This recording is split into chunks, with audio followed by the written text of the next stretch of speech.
Good evening, ladies and gentlemen. Thank you so much for joining us tonight. This is the inaugural event of what will hopefully be a monthly series focusing exclusively on Northeast US based brands and the leaders thereof. A few notes: if you're going to have questions, please place those in the chat. And our lovely back end woman, Miss Adrienne Glover, who joins us from Chicago, will be helping me out to sift through. Hopefully, we won't have any technical difficulties, but please let us know if you do. Adrienne joins us from an illustrious career in the private sector and nonprofits, including a big role at the Chicago YWCA, which is one of the largest women-run organizations out there. The music we had to start and we will have at the end comes from a good friend based in Boston, Laura DeLuca, who spends 15 years as a real estate agent and even longer as a DJ. Unfortunately, she could not make it with us, but she provided us with a private mix. My name is George. I am the co-lead for the New England chapter of Columbia Venture Community, which is an organization spanning the globe, approximately 6,000 members, alumni, students, and faculty who are all interested in entrepreneurship. We host knowledge and social events and have recently in the last few years been awarded with several of the Columbia University alumni's top awards for our programming. Our wonderful global chair, President Cortland, is with us as well. Thank you so much, Cortland, for joining us and for giving me the opportunity to run the show here. I'm joining you from a warmer location, COVID-safe Turks and Caicos. I suggest all of you come and join. We're East Coast. At our property here, we have great Wi-Fi. So if you want to escape the winter, every single person is welcome. Can we come next week? Yes, ma'am. As long as you stay, after you get your shot, you're allowed in. I'm getting my vaccine tonight. Yeah. So to keep things moving, my name's George. I've been in the industry for the better part of 11 years, focusing on promoting small brands to keep their good qualities and grow. I've worked in 11 countries and 9 states. About a year and a half ago, I had the distinct pleasure of meeting Ms. Bobbi Paley. We share physicist fathers, so that was our first joining. And she has become, particularly in the case of this series, a wonderful mentor. She will be our moderator this evening, helps me to pick some wonderful women entrepreneurs who have been leading the charge to make the Northeast, particularly with a nucleus in the Berkshires, what we anticipate to be the true leading light of Cannabis 2.0, if not Cannabis Forever 0.0. So I will pass it off to Bobbi right now, and I'll be checking in around 5:45 for question and answers. Hey, everybody. We're going to have a very simple format. I'm going to ask each speaker to speak for 5 minutes to discuss her business, where she came from, what were the passions, the drivers, the grit. To go into cannabis business is so hard. And yet women have been standing up this industry for the last 25 years. It's quite remarkable. So I think we have 3 very distinct speakers. May I start with Meg Saunders, who comes from Colorado, but has been all over the show and has her fingers everywhere. Miss Saunders. Hi, how is everyone? I apologize, I'm getting lifed right now. If you guys know what I mean, like in a COVID moment, I've just had like everything go in a weird haywire way today than at all possible. So at any rate, thank you for being patient with me. So I am Meg Sanders. I'm the CEO of Canna Provisions, a woman-led company. We're vertically integrated. We actually did our first harvest this past month in the Berkshires, and we're thrilled to have that product out for testing. And it's famous product in that it's from the infamous ChemDog and ChemDog strains, who runs our grow, and is really the epitome of what we are about, in that we fully support equity We believe it is such an important part of this business, and so much so that we really are fighting a lot of bills that are happening right now near us to make sure that equity, social equity, economic empowerment, areas that have been disproportionately impacted are all part of the considerations of the bill and are prioritized. And that is especially in New York and especially in Connecticut right now.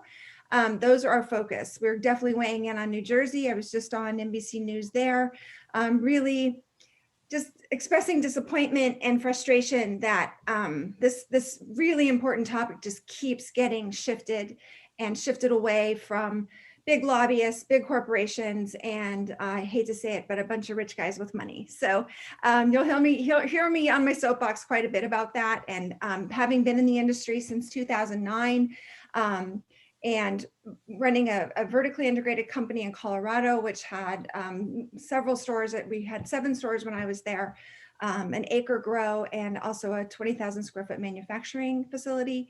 And while I was the CEO there, it was the highest in revenue of any female-led cannabis company in America. So successfully exited that and kind of came to fall in love with the Berkshires, and obviously meeting Bobbi and a lot of other people here. After doing a lot of consulting work, we really decided this was a place for us, and we doubled down big time in that we live here, we work here, we raise our animals, chickens, cats, children here, and we're just really thrilled to be part of this amazing community. And we really believe that the Berkshires are a very important catalyst for things to come, and a focus on women, a focus on what's important about this incredible plant, including social equity and economic empowerment prioritization. We really are also fully behind farmers getting involved in this. It's a shame that they haven't been included in specifically to some type of social economic prioritization. And hopefully with outdoor cultivation being prioritized this season with the CCC, we're really hoping to see a lot of our farming friends get involved and be able to get their awesome product on the market in the fall. A lot of things have to happen around that, including some testing that needs to be reevaluated to make sure that outdoor product will pass and still be safe for consumers, which we are highly confident that will happen. And in the meantime, we're just moving at the speed of cannabis, which everyone on this call probably, definitely understands. It is a very difficult business. It is a up at dawn, pride swallowing siege business. And there is never a dull moment. And, I'm proud to be involved, and I'm proud of my battle wounds and proud of my scars. That's fabulous, Meg. And I wear them really with pride. And I'm grateful to be a leader in this space. I'm grateful to be have been involved in so many different states and building so many different businesses across the United States, either through consulting or partnership, and just thrilled to find a little peace and quiet in my little town in Lee. And I'm just thrilled to be here and excited to share my story and hopefully my expertise on being a vertically integrated cannabis company. Thank you so much. What are you looking for in the next 2 years? Or do you want to talk about that later? Oh, no, I'm happy to just chime in on that. I'm really looking for stabilization of the market. I'm looking for stabilization of the supply chain. I'm looking for the ability to really cement ourselves here in Massachusetts, as well as solidify some other opportunities that I'm working on with regards to, we have a gorgeous cultivation facility in California. It's about 80,000 square feet under glass, and it's stunning, and I'm looking forward to getting that stabilized. But ultimately, I have to tell you, our biggest pain points, which everybody on this call understands or will understand, is we need 280E gone. We need safe banking gone. I mean, happening. So not just a handful of banks, but we need a competitive banking structure. We need access to capital just like every other business. And the sooner that happens, I think the more that equity and women-led companies are going to be able to really find their footing. Because without that, we're stuck dealing with sharks and lizards and scorpions and snakes, and it's just no fun. It's really not fun. So we're really looking forward to this business growing up, and with exiting 280E exiting out of our path, that really frees up a ton of cash flow for us, and continuing access to banking, so I don't have to truck my cash, halfway across the state to deposit it. That'd be really helpful. And honestly, I have to tell you, Bobbi, you and I've had many a dinner talking about this subject, but the biggest issue in regulated cannabis is the regulations. Yes. And that is what makes this business so expensive. It's terrible.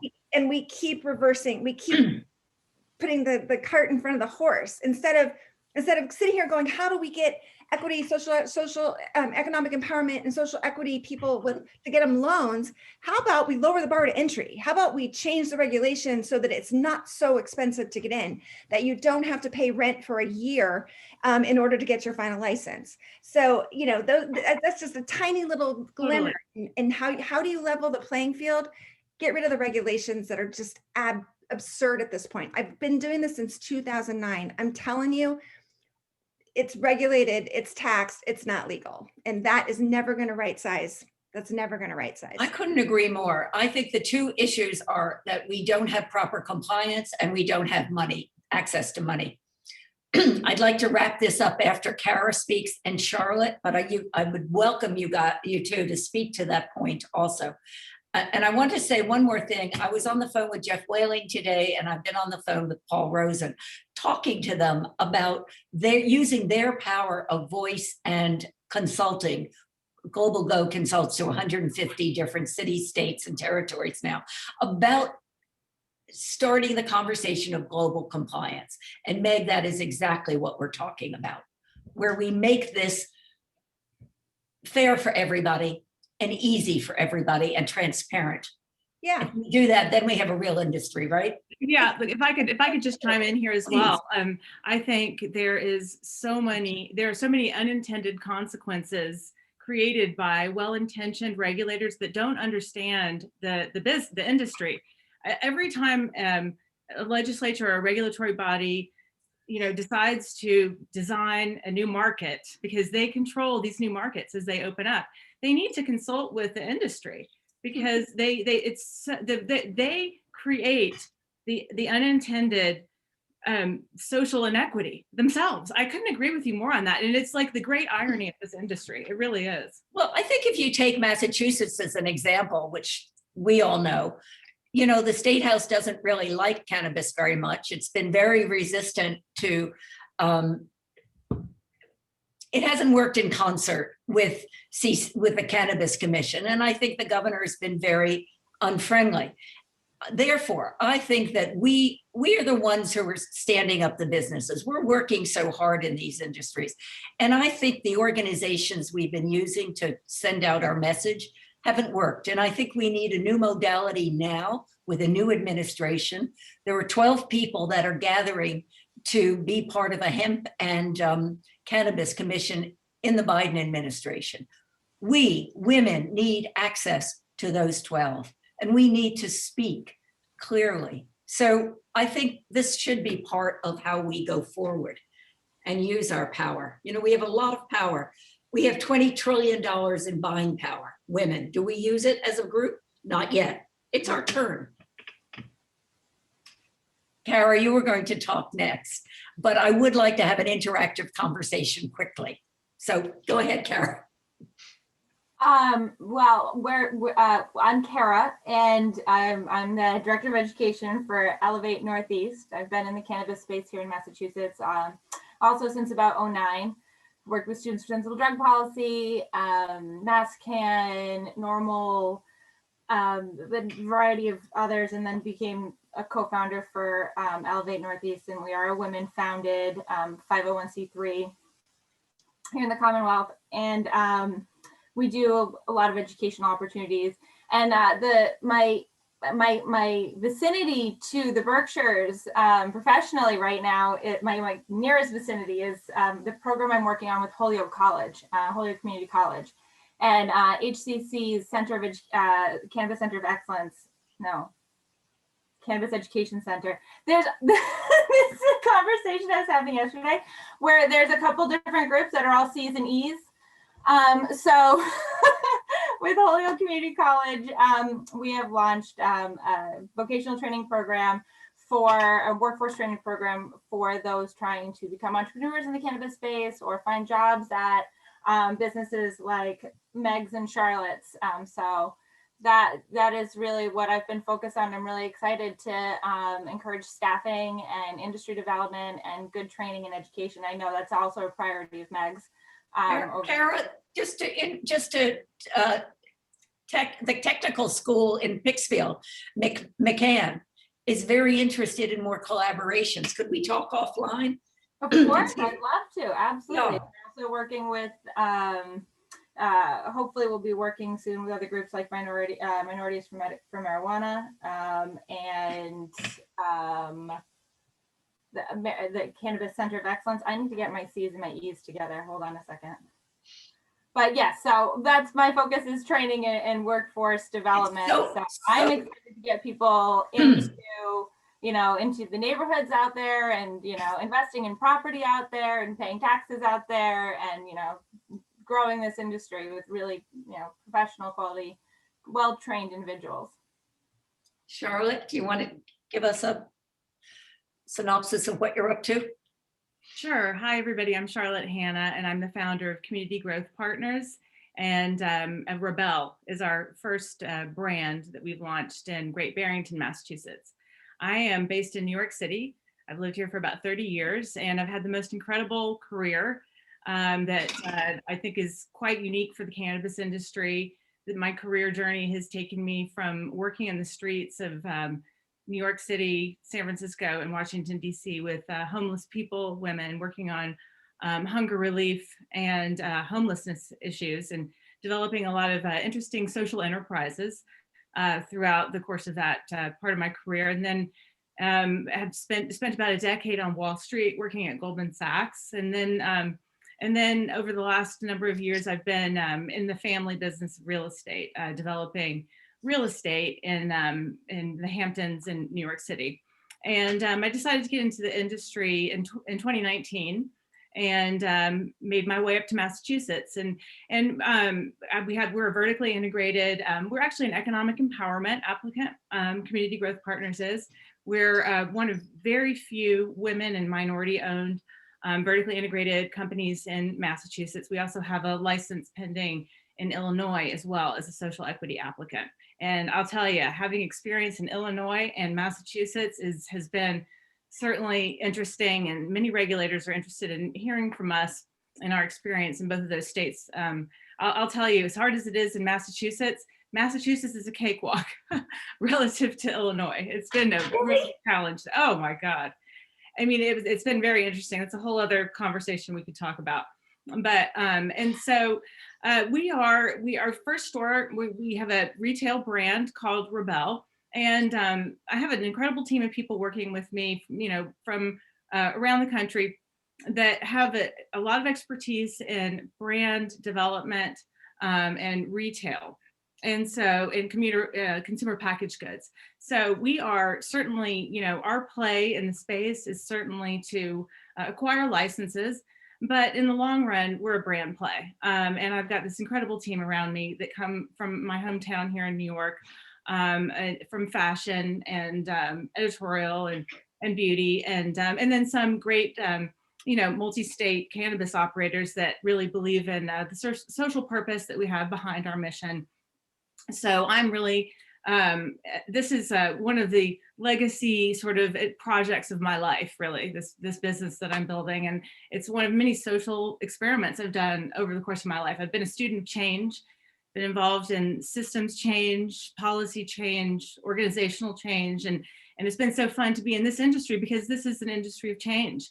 And so I'm bringing those skills to work along that way. So so it's been, our play is a values-driven, purpose-driven company that speaks to belief-driven consumers, and with some real authenticity behind the work that we're doing in communities around social equity. And my career, speaks for itself. I started farms. I squatted on land, literally, in San Francisco in the 90s, and started farms with an AIDS activist, Ruth Brinker, an incredible woman. In fact, I was having dinner at lunch with Gavin Newsome.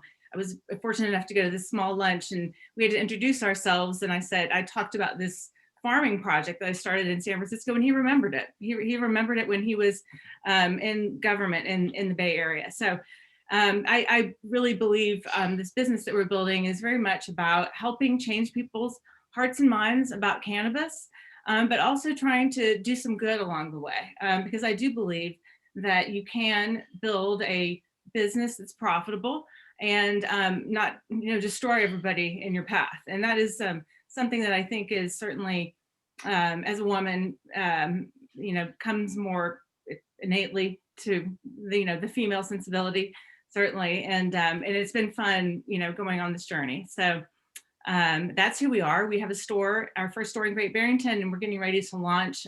We have a 28,000 square foot cultivation facility in a beautiful old mill building. It actually used to be a factory that manufactured silencers for assault rifles. And so I am working with people who come from the streets of Holyoke and Springfield and have been literally hurt by the war on drugs. They're working for me in Great Barrington.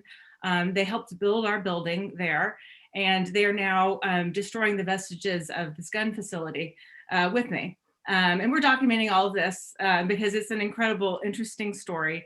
And so there we will produce and launch our first line of cannabis and cannabis manufactured products this year.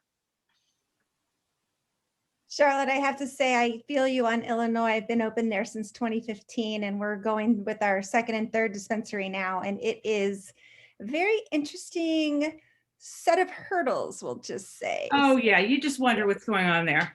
But I mean, we're thrilled to be in the space. And like I said, it's been a learning curve, definitely, but I feel you on that for sure. Yeah, we have a craft grow application in Mundelein. Yeah, we just went through the round of deficiency notices on that, and that was interesting. So, yeah. Do those deficiency notices require you to pay somebody? No, I mean, we did these are basically like requests for information to use, terminology in Massachusetts. So we had to answer, 10 questions basically. But it was the first round of retail licenses. They said you're deficient, but they didn't give you an opportunity to reply to it. And then thankfully, a year later, after we applied for the craft grow application, they figured out that they wanted to give people an opportunity to answer the question this time. That was step in the right direction. It's good. I mean, what a mess. Anyway. So as you were both in different states, what does New York, New Jersey look like to you? And is it of interest? Disappointing today. I mean, Yeah. after interviewing on NBC yesterday and doing a significant dive into Connecticut as well today. And then you and I know I've been deep into New York since we were instrumental in getting medical passed. And I just continue to be incredibly disappointed in this desire to make sure that corporate greed wins over what's right. And so it's heartbreaking for me. Like at this point, I don't know that we will, I think we're going to do our best to swing it out of the park and make sure that the right things are done. But Andrew's a challenge, as we all know. And he stripped our bill horribly when we did medical there. And, Diane Savino tried so hard to get a reasonable medical bill passed in New York, and you just can't go against him sometimes. He's challenging that way. So with that said, we certainly went round and round, and I'm frustrated and a bit heartbroken that we haven't learned our lessons yet. And so now in this big market of New York, big market of New Jersey, home grow is not going to be allowed, or, look, well, New Jersey, it's not, but New York, it's looking the same way. And to me, all that does is just means it's taxed, not legal. And we're going to continue to incarcerate Black and brown people. And that is not what this is about. It's interesting. I think that creating these, and it gets back to the, how important and smart regulation is. I think by creating a limited license scenario in a state, it certainly is compelling because, if you can win a license, it's very valuable. But it creates a lot of challenges in terms of opening up equity. And I think Massachusetts has a good model there where it's up to the municipalities to decide whether they're going to opt in, and let's let the market to some extent determine who's going to get a license. And it's a problem. So because New York started as a limited license state, I mean, it couldn't be more limited than New York. And so there's only could not be more limited. License. There's only one original license left, and everybody's been sold for 60 million. So there's a major interest behind making sure that 60 million was a good bet to make. So right? I'm wondering, every one of us on this call has been a change agent. And there is tremendous fury in our industry at what Andy is doing. How do we counteract it? I think there is a way, because if you read what Vivian Azir is talking about with Reddit and various things, the populace is now beginning to be in charge. And I think that with the progressive members of the House in Albany, there's a different atmosphere. And, we've all been change agents. And I'm wondering if a group of us shouldn't be talking offline and seeing if there isn't some power, soft power, that we've exercised all our life that we can use today in concert to get a real bill passed that helps the entire population of New York State and the region, and doesn't reward the white boys and the others who, the rich crowd who have been on this tip now for a very long time. I think there's time for change, and I think the opportunity is change, and you all have my phone number. I've been talking to 12 or 14 other women today, and I think there's opportunity for change. What do you think, Cara? Can we use you as a vehicle? Are you kidding me? I am all about fixing these laws and protecting patients and consumers. Yeah, 100%. This is a female plant. It's interesting that you say that, because I think that in the end, it's about the consumer, and having a free and open market with limited barriers to entry is going to be, in the long run, the right thing for the customer. I'm a free market person. Look, I don't like regulation. I think the markets and people, in the end, we are moving toward a more inclusive economy in this country. I mean, slowly but surely, it's been proven that the trickle down economics, we're at the 50th anniversary of trickle down economics. And I think there's a lot of, believe that has been an abject failure. And there's so much that's happened over the last couple of years to prove that, customers want choice, and they want to follow, values, purpose-driven kinds of companies, and to limit the amount of opportunity for customers and choice is, in the long run, not good for anyone, and not good for the market. Well, I think one of the grander problems we're going to see in specifically Massachusetts is that we don't have enough canopy to sustain the current retail licenses or the current manufacturing licenses. Forget the incoming licenses, and that's before we even talk about wholesale delivery licenses. I mean, there's no way we're going to be able to get a better price to a customer until there is real market competition. We're talking about a $4,500 minimum on a pound of smokable eighths, like prepackaged. That's an incredible price point. It's a real challenge, Cara. I can definitely speak to that. And I know we've been going back and forth on some calculations that we've always used for our expansion and our cultivation based on how many stores we have in other markets. And we've always used, it's 10,000 square feet of flower canopy per retail location. And that's just for flower. That does not include manufacturing. So, and I think right now in Massachusetts, even that calculation, we're still going to probably be a little bit short. But the fact that I get heartburn on this, because the fact that we get all the bad press about the pricing, and there's never any discussion about what is our wholesale cost, and that, we are taxed way heavier than grow.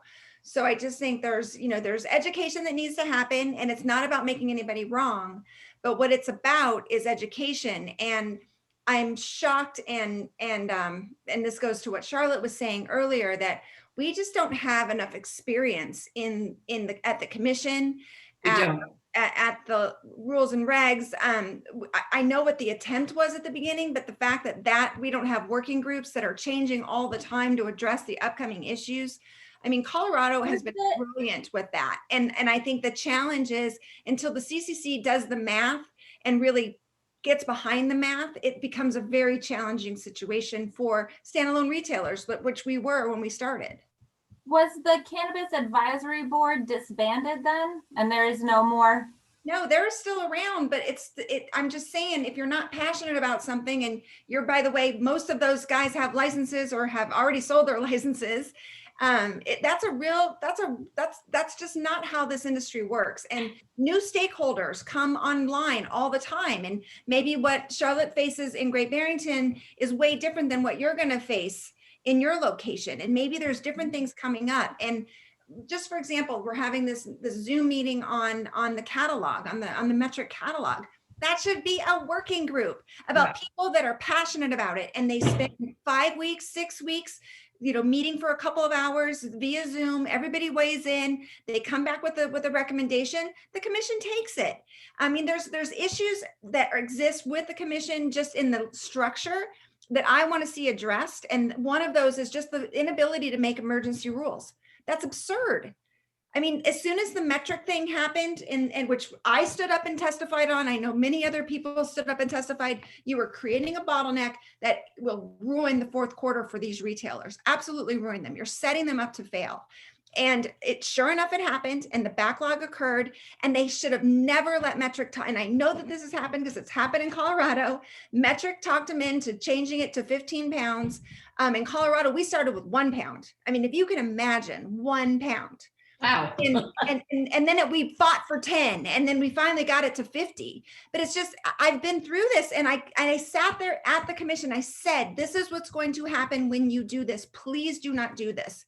And you have to have the ability to, if it does happen, at least have the ability to pull it back and say, whoops. But there's no working relationship there. It's tangential, and it creates a lot of frustration for an experienced operator. I can't imagine being a brand new operator in this space and then looking at this going, what am I supposed to do? I don't even know what to do with this. I don't even know what's causing the issue. It's very, very challenging.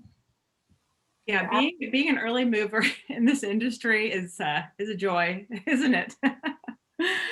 It's a joy and a pain, but we're here. Well, I mean, I believe is what it's called, arrows in the back. I'm managing the wholesale for one of those up and coming retail only spots at the moment. And I'm calling around to, all of these wholesale places. And I'm getting told, yeah, sorry, our crops are pre-sold for the next 5 years. We'll let you know if there's ever marijuana available again. What? I'm getting put on wait lists. Oh my God, we have to talk offline. It's really, I mean, I have found other sources, of course, and trust me, we will talk offline because I'll take all the help I can get. But I think that is going to be the ongoing issue, and a way to alleviate that somewhat, not only isn't to eliminate the size of a batch for the testing, but it's also to increase the limitations on marijuana, on safety requirements, on microbiome, for example. What we buy at the grocery store when we eat raw is nowhere near as clean as the marijuana that we're lighting on fire before we consume it and cleaning it naturally. And the most important part about what you just said, Cara, you said something very important. At 280 degrees to 350 degrees, all those microbials go away. But yet we're allowing you to remediate them, which all it does is scramble the DNA of those things. You're still consuming it.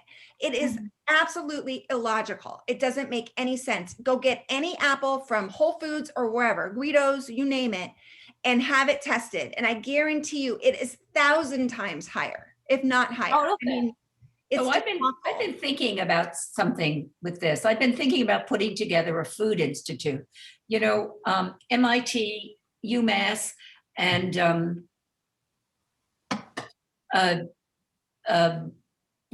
Tufts have really significant science and R&D around food and agriculture and some of the things that we're just discussing. And I wonder if it'd be worth it to put together an academic group that works with our industry to, as a sideways, But we don't even have real shelf life testing. We don't even know how long cannabis products are supposed to sit on shelves yet. I know. So what I'm saying is, since we can't afford to do that testing, can we pair up with the universities Yes. and have them do it? I've done this all my life and it usually works pretty well. I think the point is, Bobbi, it's already been done. We've done this work. There are other states that have actually done this work. Okay, so how do we replicate it then? How do we bring it here? What do we do? Working What's groups. next? Working groups. I'm just telling you, Okay. it is the game changer of regulations. And you get working groups together that have a 6-week time frame to come up with a recommendation. It's ratified in another month at the most and signed and in place. It has to happen. So how do we get it? How do we get it moved forward? That's the point. The regs have to change. The regs have to change. So, It's not written to policy right now.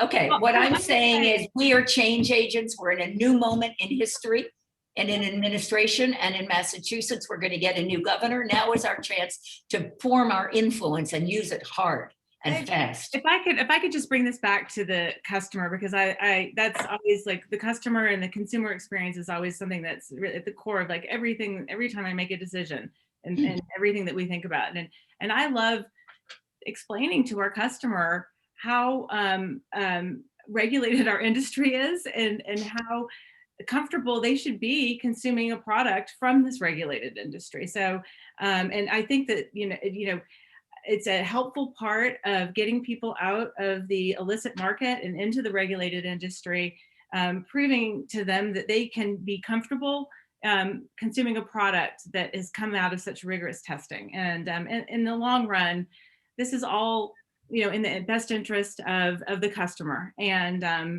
making sure we have a healthy, clean product. And I love explaining that to them and saying, hey, imagine this. Imagine that every time you had a tomato, you could know the source of the seed, where that seed came from, and track the life cycle of that tomato until the point that you bought it. You know, you're putting things like that in those kind of simple terms to customers. So are you able to gather, Charlotte, are you able to gather your consumers to impact the regulations or to understand that the consumers are, you're right, a very important part, but they have to be gathered and directed, right? Absolutely. Can you do that? Can you do that? I mean, with your I'm getting ready to launch a very interesting campaign in New York that everyone will see soon, engaging the consumer in some of this, because I think that, you know, look, I'm a soccer mom. I smoke marijuana. I'm very open about it. It's a part of being a change agent. I talk to my kids and my mother-in-law, you know, the Greek Yaya from Astoria. I talked to her about it. So I feel like it's all, you know, I love bringing people in and demystifying all of this with it. And so, and I feel like the more we can bring people into the industry and be advocates with us, outspoken advocates with us, the greater the chance we have for making that change. I totally agree with you, Bobbi, on that.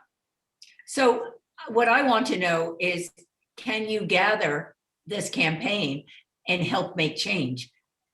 Because I think that we all have different perspectives, but in concert, we do make change. And I think this is our moment. If we lose it, we're fucked and we're crazy. And the women lose. And that's not what we want. We want a diverse community that is at every table, everywhere. It's time for questions and answers. I want to know if you have any last questions for each other. And do you each want to make a quick statement? Charlotte, do you want to say something? You want to sum up? Sure. I think when we were all speaking yesterday or earlier this week about the Berkshires in particular as sort of becoming this hub of the East Coast cannabis market, I'm really excited about that. And I'm excited to be a part of that and welcoming people to our store in Great Barrington. We get, probably half of our customers are from New York City, and it's a tourist destination, and this is as I'm going to use one of your words that I love so much, Bobbi. This is a part of a bigger ecosystem that's sort of developing in that community in Western Massachusetts and in upstate New York that is, I think, could become something like a Napa or Sonoma if we all work together. It's so interesting. Meg and I talked about that about 5 months ago. Yes, I believe you're correct. Yeah. And I think we should work on this in concert. Yeah, I live, work. What's happened is we're all looking for live, work, play places today because I'm not going to Paris for dinner this weekend, even though it's my birthday. Life has changed. So with that change, Meg, do you want to sum up? Yeah, I mean, living here in the Berkshires and working here in the Berkshires and working with the community. We've hosted several educational events at our home. We've hosted customer events at our home. We have a unique connection here directly with not only the second homers and the people that are traveling from other states to come enjoy this awesome space. But I just feel like this is a very special time and moment for the Berkshires. And I feel that we are all in a very unique highlight of Western Massachusetts. And I love that this is not Boston focused all the time, even though people are like, oh, you're in Boston. I'm like, I'm not Boston. I'm like as far away from Boston as you possibly could get. Not that there's anything wrong with Boston. I'm not saying that. I'm just saying that the Berkshires is a beautiful place of music and art and just amazing, talented human beings at every level. And then the fact that cannabis now is this, part of a three-legged stool of unifier out it, and truly that, Bobbi, a unifier, an opportunity for us to all just gather about one thing. It's really great. And I love it. We can't wait for Tanglewood this year. We have big plans there and, we just got a lot going on. So it's great. I can't wait. Cara? I'm actually going to be headed out to the Berkshires next weekend. I'm going to be looking at wedding venues. You're coming to our cannabis dinner too, right? Yes, I am coming up to cannabis dinner. Good. We got good stuff coming on with that. Charlotte, I hope you can come. I am really excited to be working with students and hopefully filling all of your shops up with very well-trained personnel in the near future. I want to sum up by saying that we're all here in the Berkshires. It's become a live, work, play place. It's undergoing tremendous change. It was a rural community. It's based on innovation and technology. We've got General Dynamics and all the ripple effect that comes from that. We have the ripple effect that's coming from cannabis, from being a destination for tourism, and for being the most conserved county in the USA. We have lakes, we have rivers, we have streams, we have trails. We're uniting our rivers with Riverwalk. We're putting art on the trails. So it's really an all-encompassing kind of place to live, work, and play. We welcome all of you to make this region the best it can be with every one of us, based on innovation, based on technology and hospitality. And you know what? Good old community. We are a destination and we create buzz. Join us, please. Wonderful. You have a voice built for radio, Bobbi. And since your father had a big part to play in that, you can see why it's there. So funny. We've got a number of questions, limited time, but we can go a little bit over if everyone likes to. Mind you, Bobbi does have to go get her second vaccine, so we won't hold her up for that any more than necessary. First question is for Cara, coming from Ken Elder. He thinks it's wonderful that you were dean of the Cannabis Vocational Training School. I think he's referring to Northeast Institute of Cannabis. One of our good friends, Dan McCarthy, who now works for Meg, was the director of PR and communications. He's wondering, both from your work at Northeast as well as what you're doing at Holyoke, what are some of the key skills that are needed to thrive in the industry? Not just the base level, but the things that can really help someone launch a career that is both fulfilling personally and financially. Well, I think that it really depends on what you want to do. If you're the entrepreneur type and you want to go out there and you want to secure funds and go for a license, that's a very different skill set from somebody who wants to work their way through the industry and sort of like build their way up and have that experience of working all the different positions. But I think across the board, you have to be determined and you have to have thick skin, and you have to also accept that this is a business like any other business, and retail is like retail. I mean, you could be selling weed, you could be selling shoes, you could be selling tincture, you could be selling mattresses. You're selling stuff. It's retail. It's upsells. It's watching your numbers, your inventory person. It's watching your par numbers.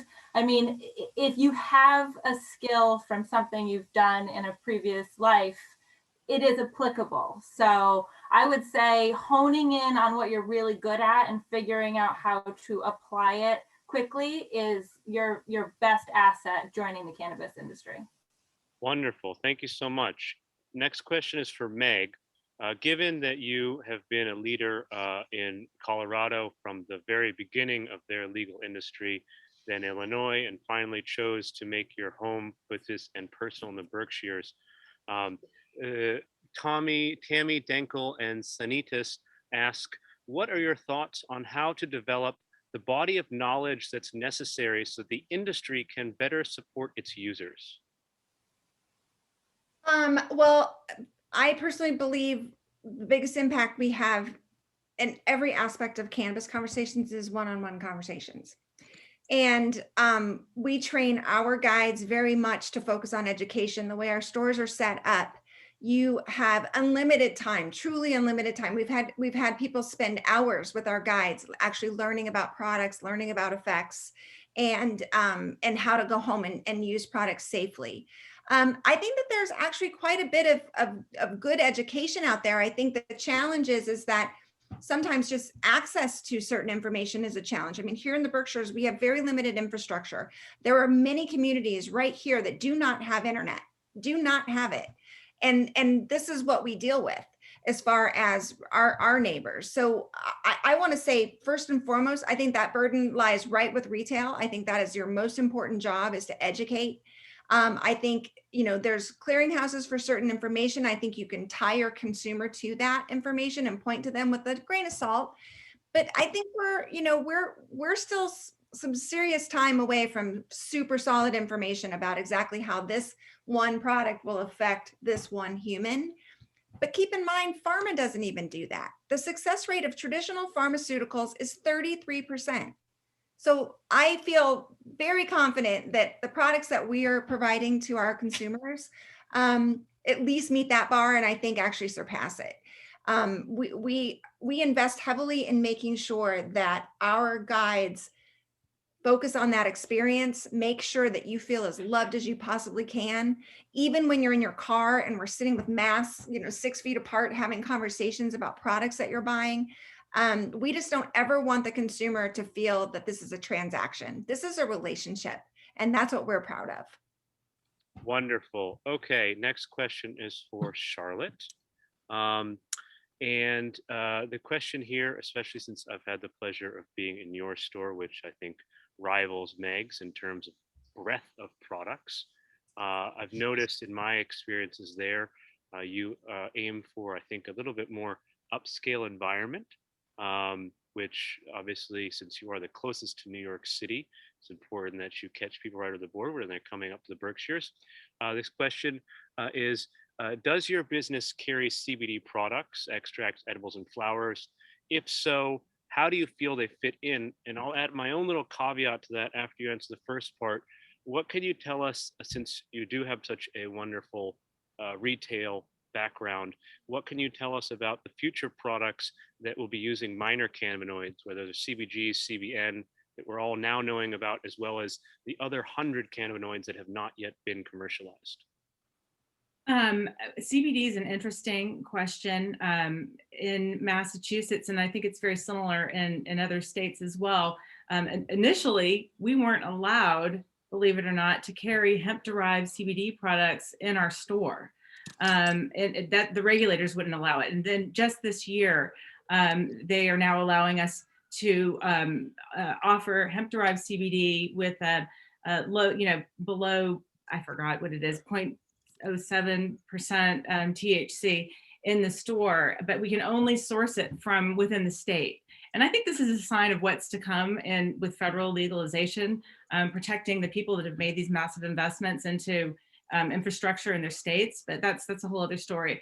So we do sell CBD products in our store, and I personally really love them. This is my favorite product. I love selling these products because I use them. I use a lot, but you really need, from I think my perspective personally, that THC for the entourage effect, to increase the potency of the CBD. So those are the best products, and there are all kinds of ratioed products out there. Certainly in our relatively immature market in Massachusetts, there are a few, 4-to-1, 10-to-1 tinctures, and I personally really like the 1-to-1, 1 part CBD to 1 part THC, so we do have lots of products like that, and I think that that's really the future.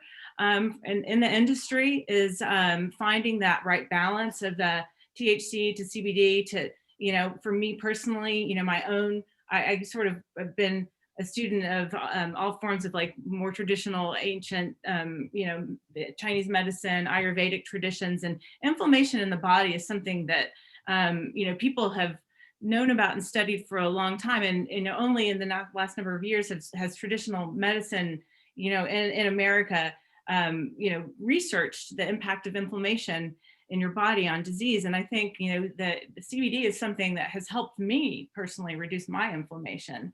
I play tennis, I've had elbow issues, knee issues, and CBD in a topical form, but with the THC, it needs to have the THC. And as a supplement has really helped me with that inflammation to just be healthy. I mean, I'm 52 years old and I can, I'm faster than my kids, because these knees are still going.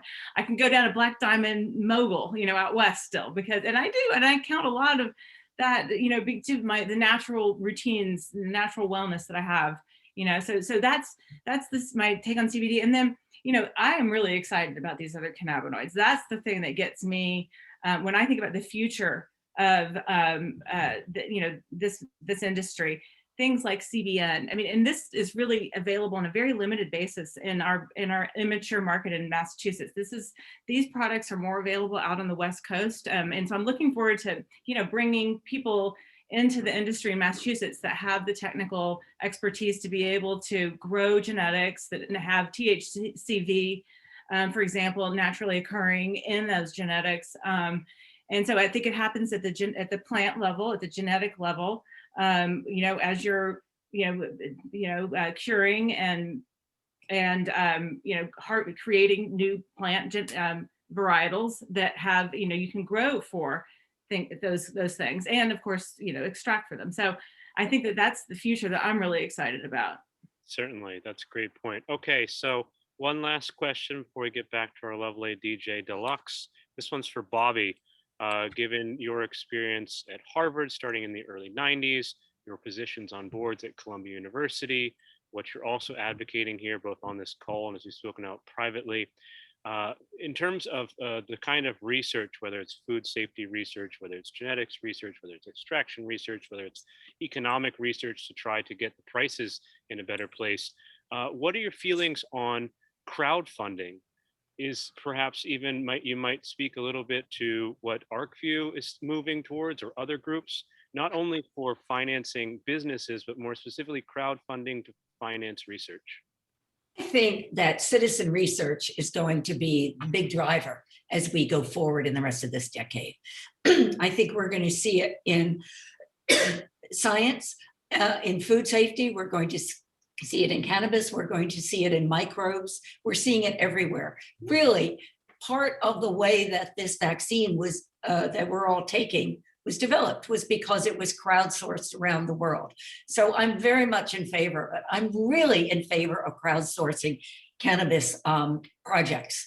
And I'll tell you why. I've been watching what's going on in England for the last 3 years, and I've noticed they've gone for very simple little crowdfunding deals to 276 million, which one of my friends just finished a crowdfunding source in London.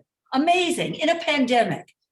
And that's not unusual. So what I think is, this is what we need to adapt in America, to have more and more crowdfunding for everything that we're doing, because it enables our community to have a voice. And that's what this program is about, creating voice for all of us, not for the 1%, not for the highly educated, not for the person who's president, but for every one of us. So I feel that it's incumbent on the SEC and the Biden administration to make those rules work for the entire country, and for every one of us to be able to do crowdfunding in an economical way that puts the community into the project along with other major funders, and gives direction that we all, Meg was talking about regulation. Well, if you're crowdfunding your project, you have more impact on the regulators, I suspect.